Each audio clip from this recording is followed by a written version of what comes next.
Je suis ravi que notre maison, qui est vraiment ouverte vers le quartier, elle ait pu mener ce travail qui permet de raconter un petit peu aussi de l'histoire des gens du quartier.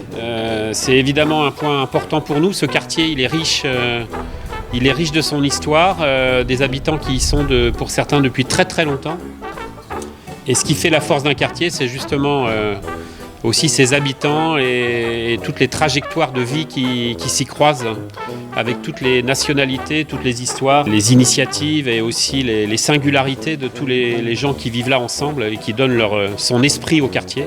Donc effectivement, vous allez découvrir là cet après-midi plusieurs choses. Donc il y a un portrait vidéo qui a été fait par Adeline, voilà, et par 2 collaboratrices aussi qui n'ont pas pu être présentes cet après-midi. Elles ont interviewé en fait Renée, qui est habitante du quartier depuis 54 ans, je crois. Je m'appelle Renée Gauze, Renée bien sûr mon prénom. Je suis née en Allemagne et en 1942, mais j'ai grandi à Longeville, mais c'était là que j'étais à l'école. Et après, mes parents ils ont déménagé à la Patrouille. Et même les anciennes Voipy, il y avait une dame très âgée qui s'était louée comme on dit, de lien avec nous.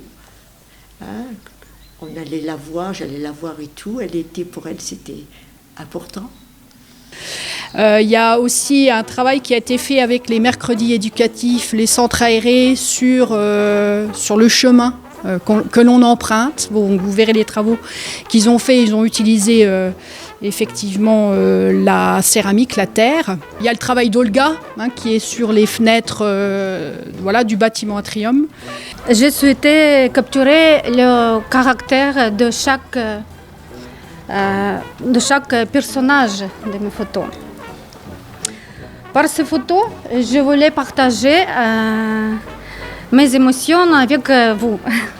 Et puis, il y a eu aussi un travail aussi avec les ados. Donc ça, c'était un challenge. Je pense que Julieta vous en parlera tout à l'heure. La démarche de pouvoir travailler autour de cette identité qui est Voipy.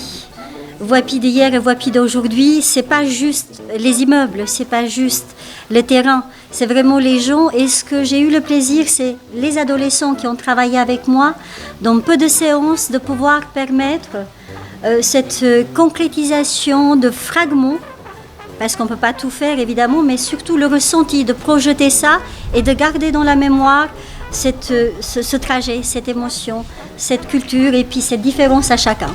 Voilà.